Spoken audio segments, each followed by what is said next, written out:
बंधुओं, जय श्री हरि। आज का जो सत्संग है वो दो मित्रों के प्रश्नों से शुरू करूंगा और जो उन्होंने प्रश्न किया है कोशिश करूंगा कि उसको पूर्ण रूपेण उदाहरण के साथ मैं बतला सकूं। पहला प्रश्न है, सतीश जी ने किया है कि गुरुदेव, आप जो प्रभु सिमरन के लिए हमें कहते हैं, क्या हमारा जाप प्रभु तक पहुंचता भी है या हम यूं ही अपना समय बर्बाद करे जा रहे हैं? और दूसरा प्रश्न किया है नरेंद्र जी ने, ये पूछते हैं, गुरुदेव, हमारे द्वारा किया गया सिमरन प्रभु तक पहुंचता है, इसका कोई ठोस प्रमाण हमें बतलाइए, या फिर क्या यूं ही हम रटे चले जा रहे हैं? और अगर ऐसा है और आप मुझे कोई ठोस प्रमाण नहीं दे पाते तो मैं सिमरन छोड़ दूंगा। तो मित्रों, मन बड़ा लालची है। मन बहुत सारे ठोस प्रमाण ढूंढता है और सभी कुछ अपनी हद में पा लेना चाहता है। मन बहुत कुछ कहता है, बहुत कुछ चाहता है। अब इनके प्रश्नों से तो यही लगता है कि अगर स्वयं भगवान भी ऊपर से आ जाएं और वो कहें कि मैं भगवान हूं, आज के व्यस्त लोग जो प्रमाण ढूंढते हैं वो पूछ लेंगे, किसके भगवान हो, किसके हो आप भगवान? मैं एक छोटी सी पौराणिक कथा से अपनी बात शुरू करूंगा और बाद में प्रमाण भी दूंगा कि किस प्रकार से हमारी जो सुमिरन की जो शक्ति है, जो हम सुमिरन करते हैं, वो प्रभु तक कैसे पहुंचता है। नरेंद्र जी और सतीश जी, आपके अतिरिक्त जितने भी यहां सब बैठे हुए हैं मित्रगण, उन सब से भी मेरा निवेदन है कि जब भी कभी कोई प्रश्न मन में आया करे तो कृपया मुझे लिख कर भेजा करें और कोशिश करें कि पूरा सुने, और फिर यदि कोई जिज्ञासावश आपको जरूरत पड़ती है इस बात की कि आपने कुछ पूछना है, तो जरूर मुझे लिख कर बात करें, या जब भी सत्संग होता है उसमें आप अपने प्रश्न रख सकते हैं। पुरानी कथा है, समझिएगा इस कथा से कि किस प्रकार से प्रभु खुश होते हैं और किस प्रकार से प्रभु भक्त का उद्धार करते। एक व्यक्ति था जिसका काम था मांस बेचने का, दूसरे शब्दों में हम कसाई भी कह सकते हैं। कसाई का काम था, मांस बेचा करता था, लेकिन वो प्रभु का सिमरन बहुत करता था और सुमिरन में इतना तल्लीन हो जाता था कि वो अपना सारा कामकाज भी कभी कभी भूल जाता था। प्रभु को उसके काम से कुछ लेना देना नहीं था, लेकिन प्रभु बहुत खुश थे और प्रभु ने सोचा कि मैं किसी रूप में क्यों ना मैं इसके समीप ही रहूं। तो जैसा कि पौराणिक कथा है, स्नान आदि के लिए लोग नदी में जाया करते थे, तो वो कसाई भाई भी नदी में जाता था स्नान के लिए सुबह सवेरे। और एक दिन जब वो स्नान करके लौट रहा था तो उसके पांव में कुछ चुभा। उसको लगा कि मेरे पांव के नीचे कुछ बहुत ज्यादा चिकनी सी चीज आ गई है, बहुत पता नहीं ना जाने क्या चीज है। खैर उसने वो हाथ नीचे झुका कर उठा लिया अब अंधेरे में उसको उस समय तो कुछ दिखाई ना दिया, लगा कि पत्थर है। बोला चलो यार पत्थर जो है ना लेकर चलते हैं, इसी से मैं अपना कारोबार करूंगा। कारोबार से मतलब है कि तराजू में रख के मांस वगैरह तोल कर दूंगा। घर ले गया, घर जाकर जब उजाला हुआ देखा तो बहुत चमकीला सुंदर सा पत्थर, काला पत्थर वो ले आया था। उसने कहा कि चलो ये तो बहुत ही अच्छा हुआ कि इससे मांस तोल लिया करूंगा। वो उसे अपनी दुकान पर ले गया और प्रभु का सुमिरन करते करते वो अपने सारे काम करता था। और विशेषता देखिए उस पत्थर की कि यदि उसने किसी को आधा किलो सामान देना था, आधा किलो मांस देना था, तो वो आधा किलो का हो जाता था। किसी को अगर 1 किलो चाहिए था या 2 किलो चाहिए था या आवश्यकता अनुसार 5 किलो भी चाहिए था, तब भी वो अपना रूप विशाल कर लेता था और फिर वो 5 किलो हो जाता था। ऐसी बड़ी चर्चा हुई, आग की तरह बात फैल गई कि वो कसाई है, उसके यहाँ एक विशेष पत्थर है और उसको बाट बदलने की जरूरत नहीं पड़ती, वो उसी में ही अपना काम चला लेता है एक ही पत्थर से। और उस पत्थर की विशेषता ये है कि चाहे आप थोड़ा सा लीजिए चाहे अधिक सामान लीजिए, वो बाहर आप तुलवा लें दूसरी जगह पर, उसमें जरा भी रत्ती भर भी कमी नहीं आती। तो प्रभु की इस कृपा के कारण बहुत सारे लोग आने लगे और पत्थर को देखकर और आजमाने के लिए अब मांस ले जाकर जैसे तो लोग आने लगे। उस कसाई भाई की आमदनी भी बहुत बढ़ गई, काम बहुत बढ़ गया और लोग देखते और हैरान होते। अब चूंकि ये एक विशेष चर्चा का विषय हो गया था, तो वो बात बहुत दूर तक फैली। एक महात्मा जी जो प्रभु का खूब हवन भजन किया करते थे, उन तक भी वो बात पहुंची और वो महात्मा बोले यार ये तो बहुत गलत हुआ कि इतना विशेष पत्थर एक कसाई के पास, उससे तो मेरे पास होना चाहिए था। मैं प्रभु की दिन रात सेवा करता हूँ, दिन रात भजन करता हूँ। तो वो अपने शिष्यों सहित कसाई की दुकान पर पहुंचे। उन्होंने कहा कि भाई बताइए वो कौन सा पत्थर है, मैं भी देखना चाहता हूँ। अब कसाई भाई ने कहा कि महात्मन, चूंकि मेरा मांस बेचने का काम है और मैं आपको अपने यहाँ बैठने के लिए भी नहीं कह सकता, क्योंकि हो सकता है कि आपको लगे कि आपका धर्म भ्रष्ट हो रहा है, तो कृपया आप बाहर रहें, मैं उस पत्थर को आपको लाकर दिखाता हूं। महात्मा जी भी उत्सुक थे, उनके शिष्य भी उत्सुक थे और बहुत सारे लोग उत्सुक थे। तो महात्मा जी ने अधिकारपूर्ण रूप से उस पत्थर को पकड़कर कहा कि अरे तुम्हें पता है ये क्या चीज है? उसने कहा नहीं प्रभु, मुझे तो मालूम नहीं है, मेरे लिए तो आम पत्थर से थोड़ा इतना विशेष है कि इसका जो गुण है वो ये है कि मैं थोड़ा तो सामान तोलूं थोड़ा और अधिक तोलूं तो अधिक, मुझे बाट बदलने की जरूरत नहीं पड़ती। वो बोले तुम कसाई हो और तुम्हें मालूम नहीं है कि ये जो पत्थर है ये पत्थर नहीं है, ये शालिग्राम जी है, हमारे प्रभु हैं, और तुम इनसे मांस तोल रहे हो। इस शालिग्राम जी को मेरे पास होना चाहिए था। कसाई भाई ने कहा कोई नहीं प्रभु, आप ले जाइए, मैं तो जैसे बरसों से काम करता आ रहा हूं मैं वैसा ही करता रहूंगा।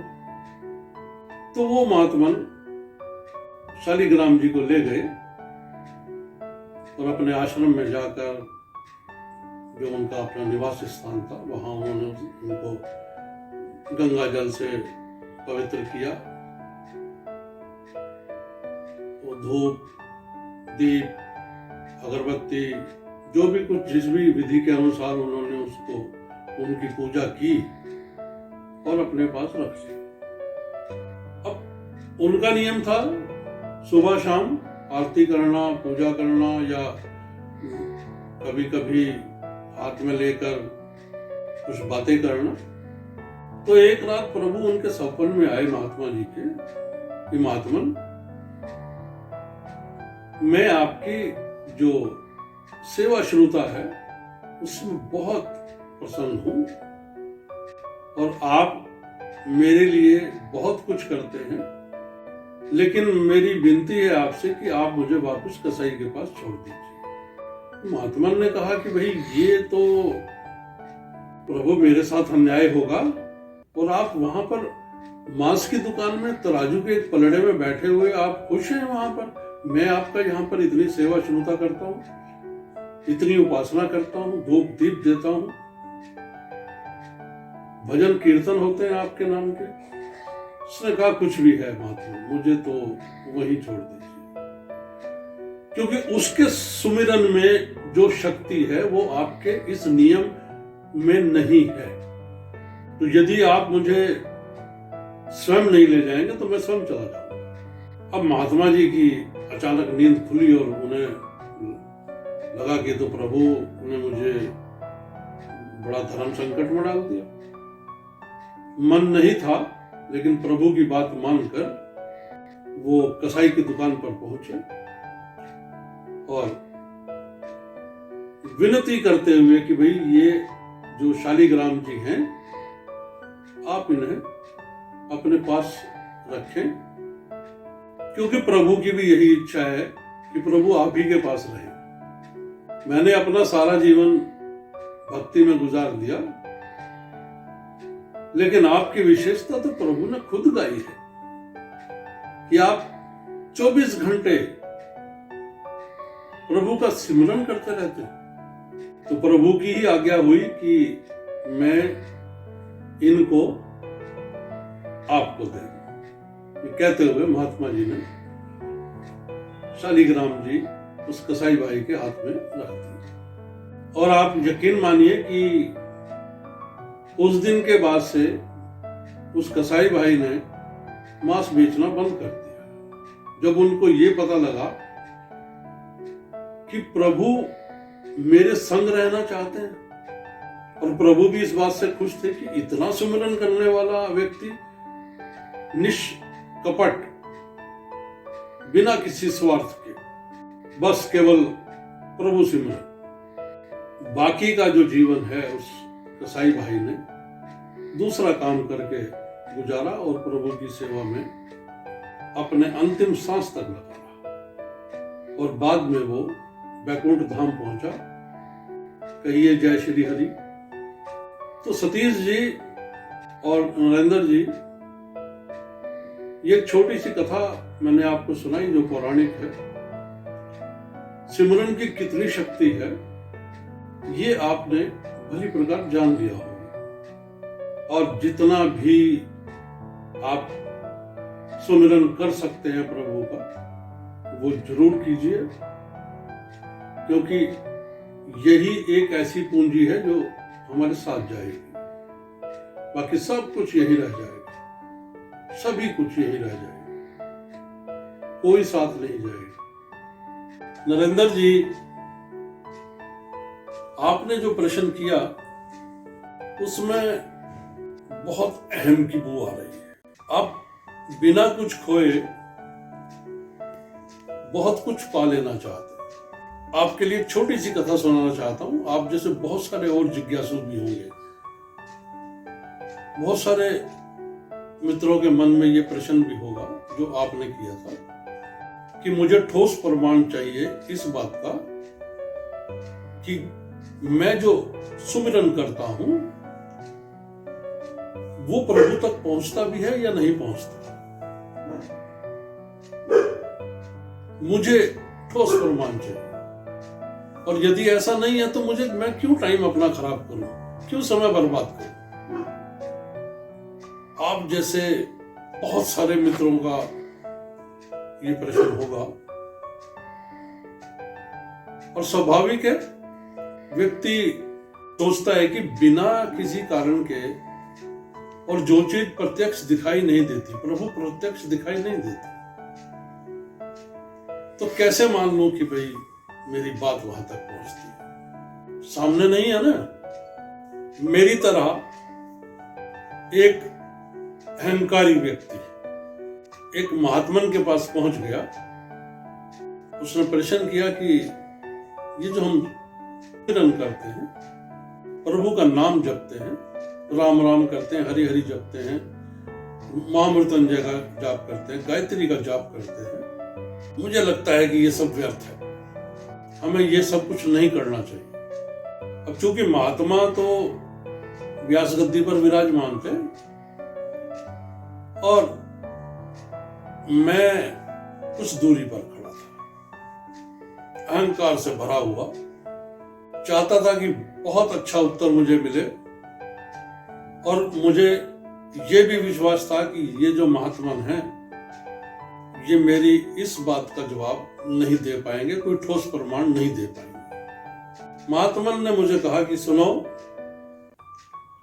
तुम इतने बदतमीज आदमी हो कि तुम्हें यह नहीं पता कि तुम्हें सभा के अंदर, सत्संग के अंदर किस प्रकार की बात करनी चाहिए। अब स्वाभाविक था कि मुझे क्रोध आना, क्योंकि मैं तो अहंकार में डूबा हुआ था, मुझे क्रोध आ गया। मैंने कहा महात्मा, ये आप कैसी बात कर रहे हैं? आप मुझे इस प्रकार से डांटने का कोई अधिकार नहीं रखते। मैंने आपसे जो प्रश्न किया था, मुझे उसका ठोस प्रमाण दो, नहीं तो मैं जा रहा हूं। तो सच मानिए, मैं उनका उत्तर सुनकर उनके चरणों में गिर पड़ा, और मैंने जीवन में कभी भी फिर अहंकार नहीं किया इस बात के लिए, और ना मैंने कोई सवाल किया कभी किसी से इस बात के लिए कि प्रभु हैं या नहीं है, या हम जो जाप करते हैं, वो जो सुमिरन करते हैं, वो प्रभु तक पहुंचता है या नहीं पहुंचता। मैं समझ गया था कि कैसे पहुंचता है। जैसे ही मैं क्रोध से भर गया, महात्मा बोले शांत हो जाओ। मैंने क्या तुम्हें हाथ लगाया? मैं तो क्रोध में था, मैंने कोई जवाब नहीं दिया। महात्मा ने कहा फिर भी बड़े शांत स्वभाव में कि मैंने आपको हाथ लगाया? मैं बोला नहीं। तो बस यही मैं आपको समझाना चाहता हूं। ये शब्द महात्मा जी के थे कि ये शब्द, यही बात मैं आपको समझाना चाहता हूं कि मेरे बिना हाथ लगाए मेरी बात आप तक पहुंच गई और वो आप क्रोधित हो गए। तो प्रेम से, श्रद्धा से किया हुआ जाप, किया हुआ सिमरन उस प्रभु तक पहुंचेगा कि नहीं पहुंचेगा? तुम्हारी आत्मा की आवाज वहां तक पहुंचेगी कि नहीं पहुंचेगी? इस बात का फैसला तुम स्वयं करो।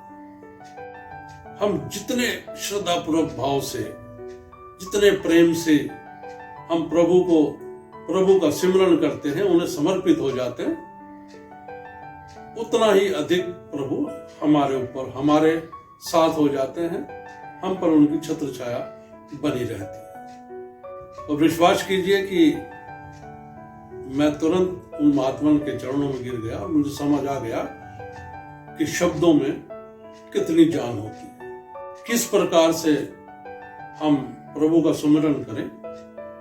मुझे यहाँ एक तुलसीदास जी का छोटा सा दोहा याद आया कि तुलसी मेरे राम को रीझ भजो या खींच, भूमि पड़ा उपजे सभी उल्टा सीधा बीज।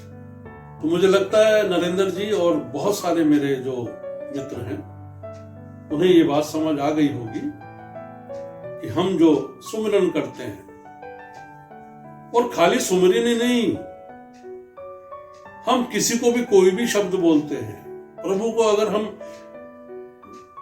प्रभु का हम उपहास भी करते हैं, उन्हें गालियां भी देते हैं, मान लीजिए क्रोधित होकर, और प्रेम से अगर हम उन्हें धन्यवाद भी करते हैं, उनकी प्रार्थना करते हैं, उनका नाम जपते हैं, उनका सिमरन करते हैं, हमारा एक एक भाव प्रभु तक पहुंचता है। तो मेरी सबसे यही विनती है कि प्रभु पर विश्वास रखें और अपने शब्दों को प्रभु तक ऐसे पहुंचाएं जिससे उनका भी मन क्रोधित ना हो और आप भी धनभागी हो जाए। जय श्री हरि।